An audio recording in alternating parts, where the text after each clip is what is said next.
Hi everyone, Big Thinny Snowtano here, the internet's busiest music nerd, and it's time for a review of the new Weezer album, OK Human. This is a brand new album of material, the 14th record, in fact, from legendary alternative rock band Weezer, and it lands deep into what seems to be a very eclectic and unpredictable third act for the band. After hitting fans with one disappointing record after another through the 2000s, Rivers Cuomo and company seemed to go back to basics for a bit at the start of the 2010s, leading to two of the better records in the band's discography, Everything Will Be Alright in the End, as well as the White Album. But those power pop conventions instantly went out the window the moment the band embraced sunny millennial pop on Pacific Daydream, then did a whole covers record with Teal, and then whatever the hell was going on with the Black Album. At the end of 2019, it seemed like things were going to go even further off the rails with the announcement of Van Weezer, which from the teasers sounded like it would be nothing but guitar heroism a la the classic hard rock bands that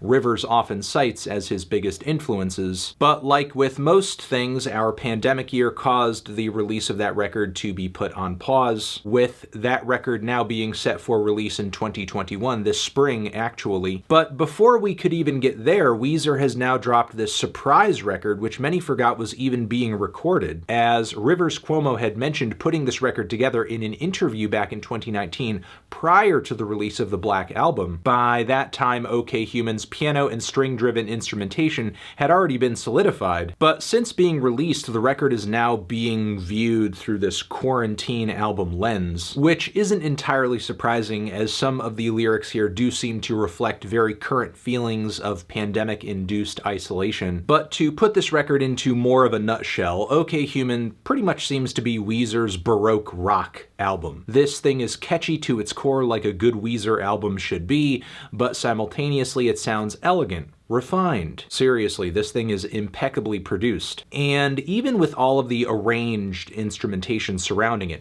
this thing still punches and grooves like a rock album. It doesn't sound like the band is going blind into this sound either, taking some very obvious cues on this thing from, I don't know, Eleanor Rigby, Abbey Road, Sgt. Pepper's, The Beach Boys. Plus, Rivers does seem to be writing consistently from a more personal and thoughtful place here. Occasionally, the lyrics do come off painfully simple, like in the case of the opener, where Rivers is describing his draw towards sadness and negativity. All my favorite songs are slow and sad.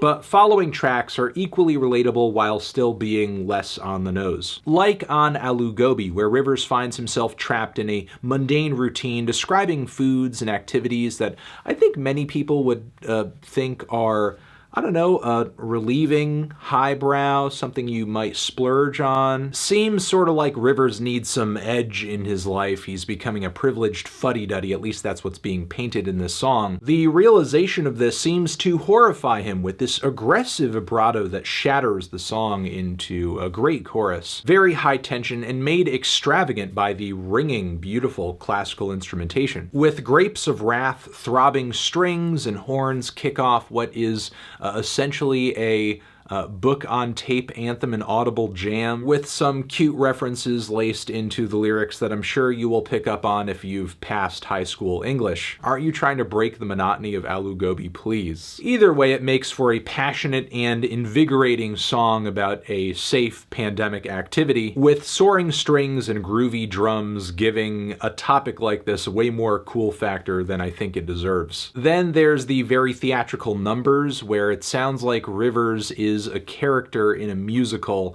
having a solo moment just after, I don't know, being told that he got an F on a test, which is a funny thought, but the whole thing does extend into a compelling plea to not try to quantify human value. So don't you look at the score down there like a bad boy! Then, oddly enough, the sweet and soft rush of strings on the chorus, along with the vocal lines and the slower pace of the backing beat, it kind of runs like a Coldplay track, but in a good way. Things from here get even more dramatic with Playing My Piano, where Rivers is literally singing about playing his piano and getting lost in the experience of that, which I can appreciate, but what I do not appreciate is the line about him not washing his hair for 3 weeks.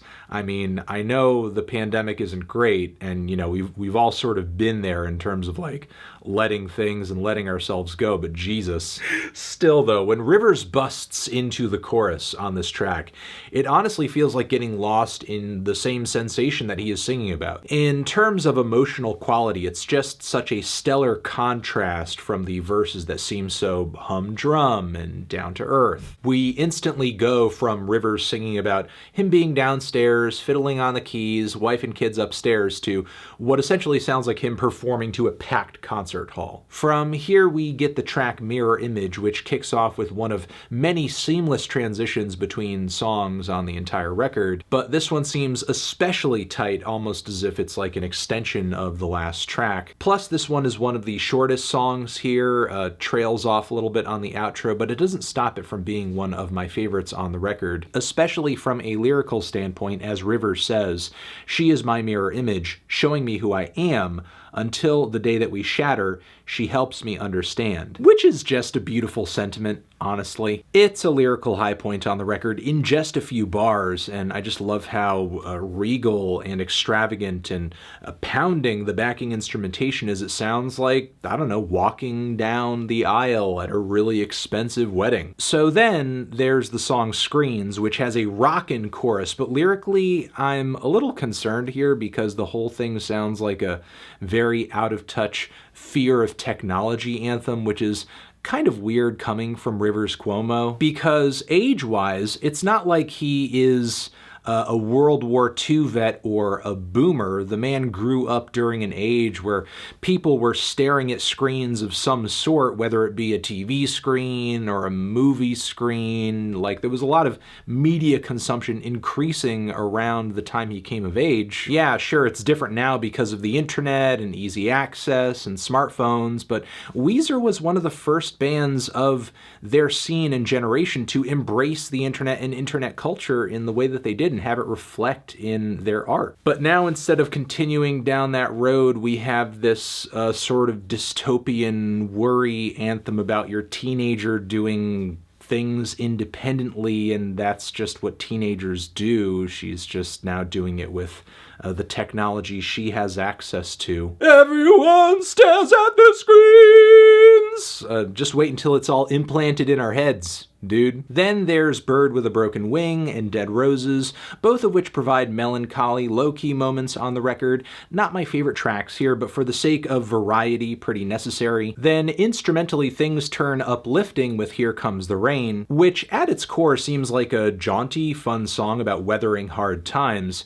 But I did see and confirm that in a recent LA Times interview, I guess the inspiration for the track is podcaster Sam Harris being concerned about blowback he's received online for stuff that he said, and granted, he's a somewhat controversial figure across the board, but I have seen him make some pretty questionable statements about those of the Muslim faith, as well as statements justifying torture, also race and IQ stuff, race realism, the kind of thing that someone pretending they're smart uses to justify racial inequity. Could he have been getting blowback for any of those things? I don't know. And is this song essentially Rivers' concern trolling over cancel culture?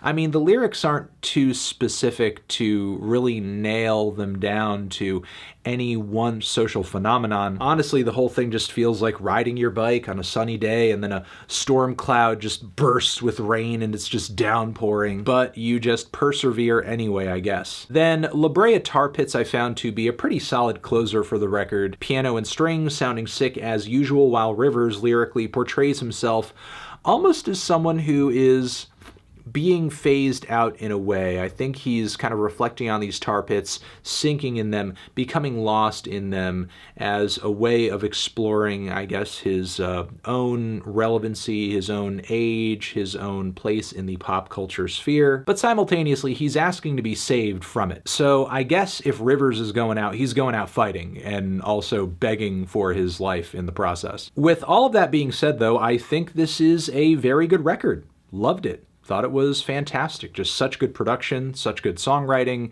very engaging, entertaining, fun. I think the last time I really loved a Weezer LP was the White Album, and I would see OK Human as being on par with that at the very least. Feeling a decent 8 on this one. Transition. Have you given this album a listen? Did you love it? Did you hate it? What would you rate it? You're the best, you're the best. What should I review next? Hit the like if you like. Please subscribe and please don't cry. Hit the bell as well. Over here next to my head, it's another video that you can check out. Hit that up, or the link to subscribe to the channel.